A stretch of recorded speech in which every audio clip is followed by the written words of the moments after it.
है सुग्रीव ने मन में उपजाता।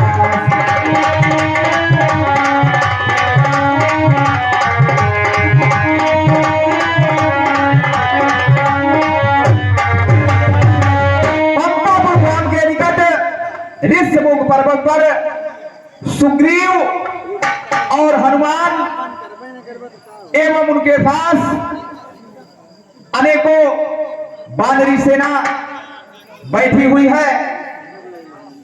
राम और लक्ष्मण हाथ में धनुष और बाण लिए हुए दूर से ही आते हुए दिखाई देते हैं। तब सुग्रीव उनको देखकर अचंभित हो जाते हैं कि आखिर ये दोनों व्यक्ति कौन है। उनके मन में अनेकों प्रकार के सवाल उठने लगते हैं। तब हनुमान जी से अपने मन की बात कहते हैं। देखें दृश्य मंच के माध्यम से।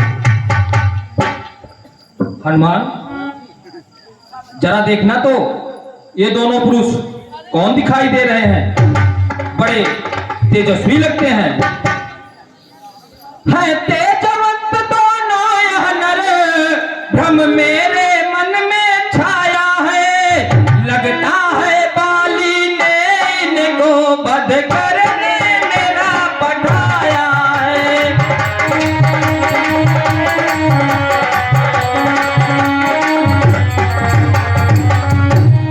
इसलिए हे हनुमान, तुम भेष बदल कर जाओ और इन दोनों पुरुषों का पता लगा करके आओ। कहीं इन्हें पाल में तो नहीं भेजा है। जो आज्ञा महाराज। हनुमान जी सुग्रीव की आज्ञा लेकर उन दोनों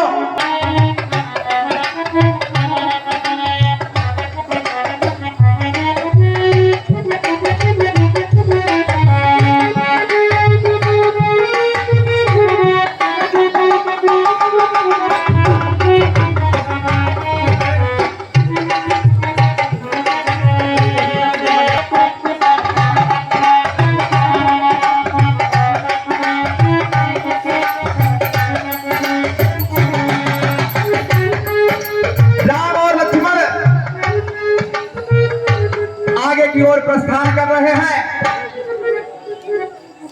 ऋष्यमुख पर्वत के निकट एक स्थान पर खड़े हो जाते हैं।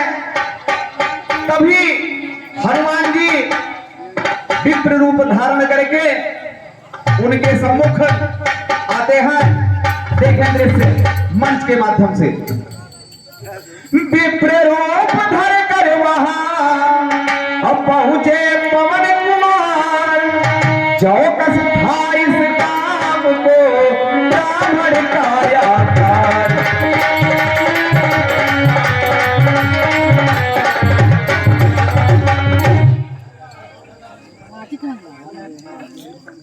हे अतिथि, आप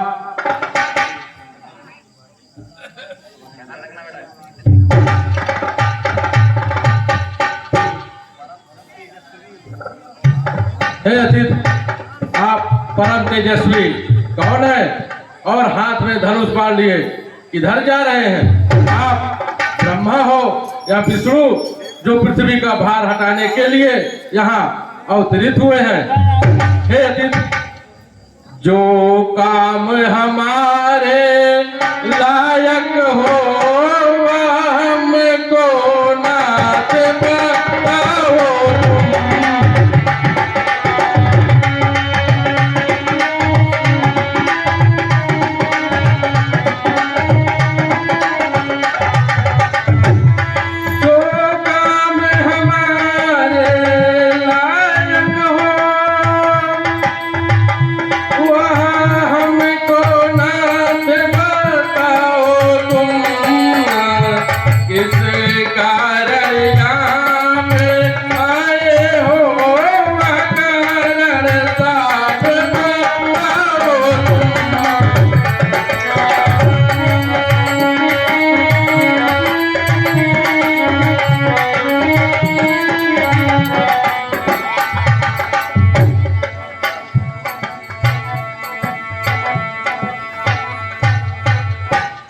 हे विप्र, हम अवधनिपत के लड़के हैं, बनवासी होकर रहते हैं। लक्ष्मण है इनका नाम सुनो, और राम हमें सब कहते हैं।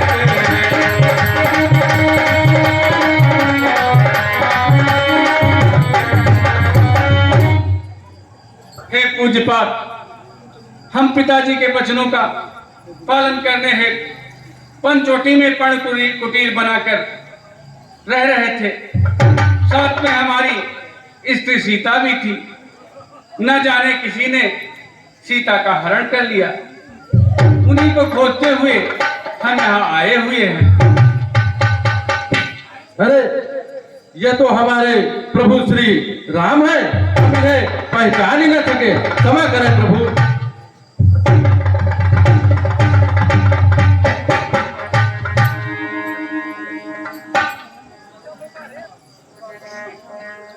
हे प्रभु, हूँ दास आपका, हे स्वामी सच दया निधान सुनता हो।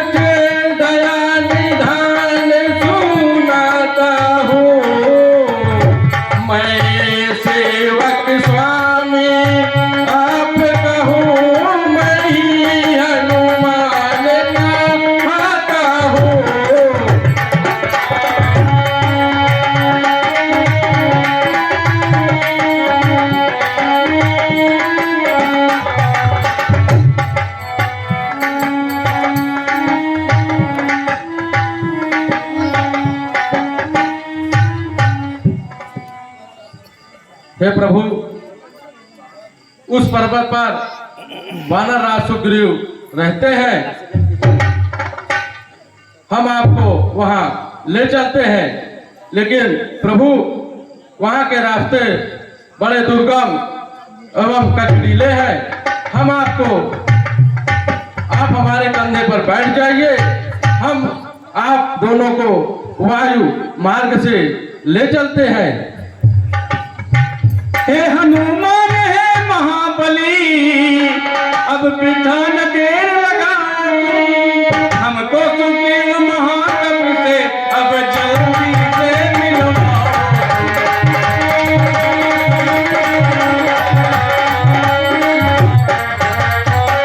हे हनुमान, अब हमें सुग्रीव से जल्दी से मिलवा दो। इस प्रकार हनुमान जी राम और लक्ष्मण को अपने कंधों पर बैठाकर आकाश मार्ग से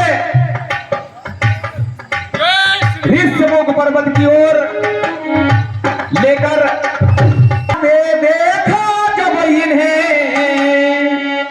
हर्षित हुआ यकीन, आगे बढ़े उस राह से गले मिला।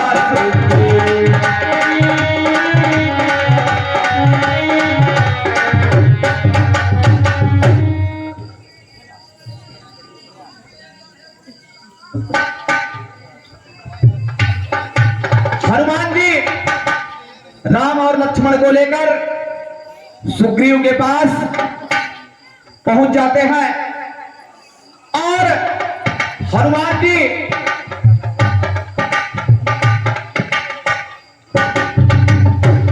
हे हनुमान, ये दोनों वीर पुरुष कौन हैं? महाराज, ये अयोध्या के राजा महाराज दशरथ के पुत्र श्री राम और लक्ष्मण हैं। इनकी पत्नी का किसी निश्चर ने धोखे से हरण कर लिया है। अतः आपको प्रभु की सहायता करनी चाहिए। प्रभु आपको बाली से मुक्ति दिलाएंगे। हनुमान ने खूब ही दिया कपि समझाए और इधर राम को भी दिया बताए।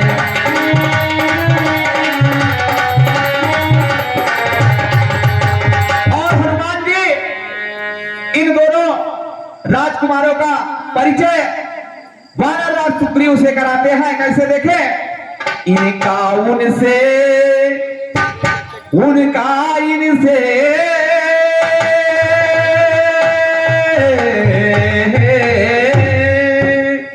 उनका इनसे इनका उनसे परिचय हनुमान कराते हैं।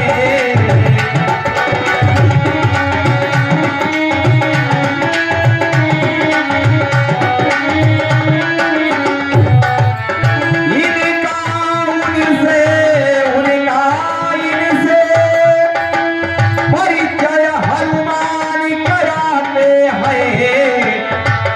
फिर आदमी देव को साक्षी करे दोनों को मित्र बनाते हैं।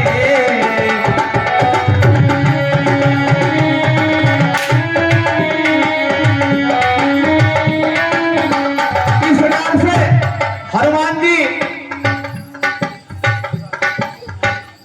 पूरा हाल बता देते हैं और अग्निदेव को साक्षी मानकर प्रभु श्री राम और वानर राज सुग्रीव की मित्रता करा देते हैं। दोनों एक दूसरे के हाल से परिचित हो जाते हैं। तब क्या होता है देखें दृश्य के माध्यम से। हे प्रभु, मैं आपका साथ देने के लिए पूरी तरह से तैयार हूं। हे प्रभु, कुछ दिन पहले मैं अपने मंत्रियों सहित इसी पर्वत पर बैठा था और ऊपर से एक रथ उड़ता जा रहा था और उसमें एक स्त्री की विलाप की आवाज आ रही थी और कुछ आभूषण इसी पर्वत पर उन्होंने गिराए हैं। कुछ दिन पहले मंत्रियों सहित मैं इसी जगह पर बैठा था। इतने में ऊपर नजर गई तो वह नजारा देखा था।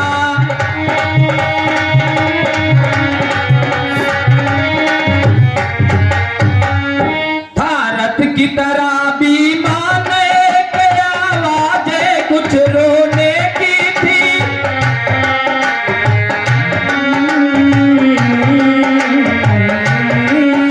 राक्षस के बस में पड़ी हुई शायद वो जनक नंदनी थी।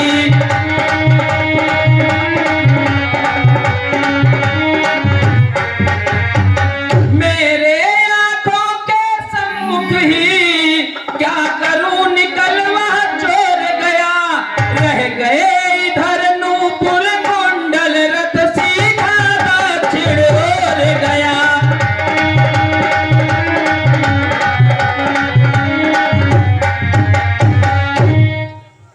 हे भैया सुग्रीव, वो आभूषण कहाँ है? मुझे जल्दी से दिखाओ। हनुमान,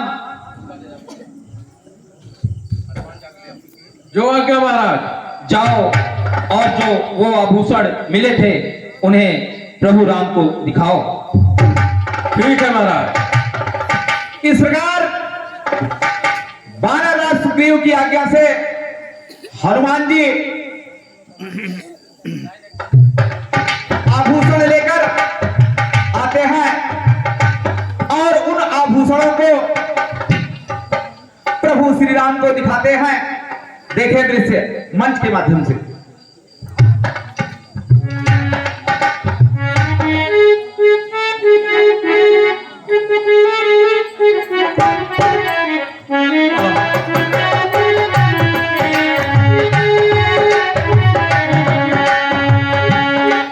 हे भैया लक्ष्मण, देखो एक कुंडल तो जनक नंदिनी के ही है ना। हे भैया, मैंने तो माता के सदैव पैर ही देखा है, तो मैं कैसे बतला सकता हूँ कि ये माता के हैं। लेकिन आप कहते हैं तो यह जरूर ही उन्हीं के होंगे। हाँ भैया, ये कुंडल जनक नंदिनी के ही है।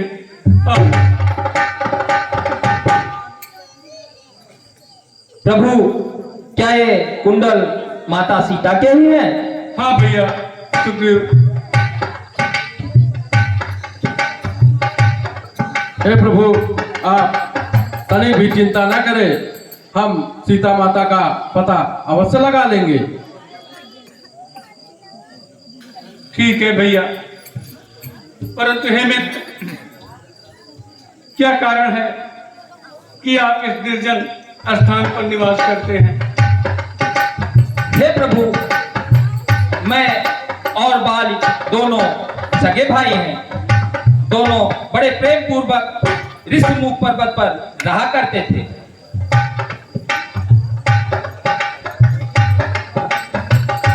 एक दिन किष्किंधा राज्य में मैदानव नाम का एक राक्षस आया, जो वर्धरात के समय युद्ध के लिए बाल को ललकारने लगा। मेरे बार बार मना करने पर भी बाल नहीं माना और युद्ध के लिए तैयार हो गया। तो हे प्रभु, मैं भी क्या करता, भ्रात प्रेम में मैं भी उनके साथ चल दिया। और हम दोनों भाई जब बाहर निकल कर आए तो राक्षस दोनों भाइयों को देखकर डर गया और भागने लगा। भागते भागते हे प्रभु, वो एक गुफा में जा चुका और हम दोनों भाई भी गुफा के पास पहुंचे। तभी बाल ने हमें कहा, हे सुग्रीव, तुम यहीं रुक जाओ और 1 माह तक मेरी यहां प्रतीक्षा करना, और मैं वापस लौट के आऊंगा तो मेरे साथ चलना, और अगर नहीं आया तो समझो मैं मारा गया। हे प्रभु, मैं उसी स्थान पर 1 माह प्रतीक्षा किया और उसके बाद वहां से मैंने देखा कि रक्त की धारा बहती हुई चली आ रही है और 1 माह बीत चुके थे। तो हे प्रभु, मैंने सोचा कि भ्रात बाल मारा गया और मैं काफी घबरा गया। तो वहीं पर एक बड़ी शिला पड़ी हुई थी और प्रभु, मैंने उस शिला को उठाकर उस गुफा के मुख पर रख दिया और उसको ढक दिया और वहां से मैं भागा चला आया। और यहाँ जब किष्किंधा राज्य में पहुंचा प्रभु, तो मैंने देखा कि वहां राज सिंहासन सूखा पड़ा हुआ है। तो वहां के जो मंत्रियों थे वो हमें राजा बनने के लिए कहे। तो हे प्रभु, बिन भूप के नगर बड़ा देखा, सचियों ने काम चलाया था, गद्दी पर मुझको चुनकर राजा मुझे बनाया था।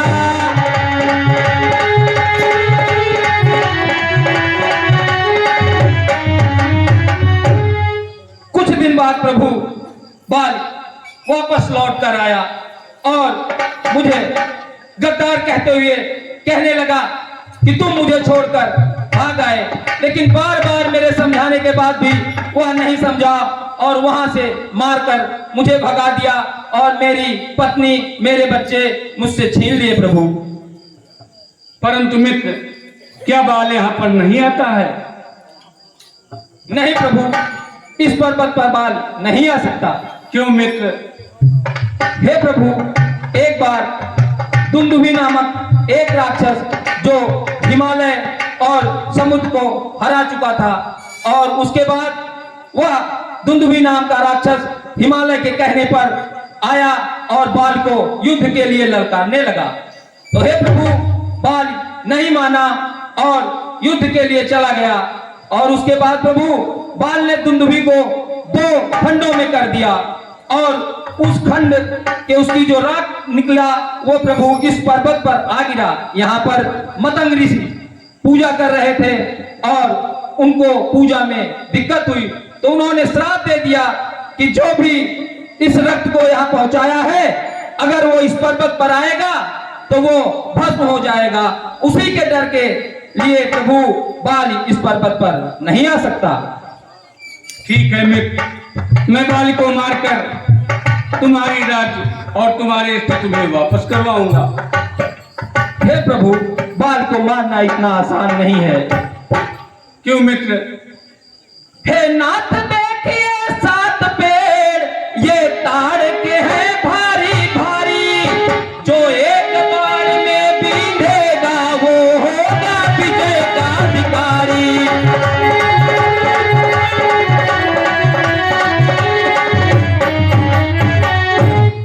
ठीक है मित्र,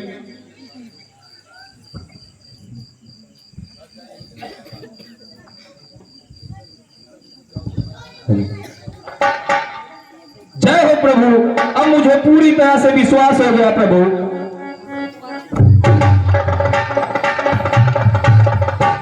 हे मित्र सज्ञों, बाल से युद्ध करने की तैयारी करो और जाओ युद्ध करो।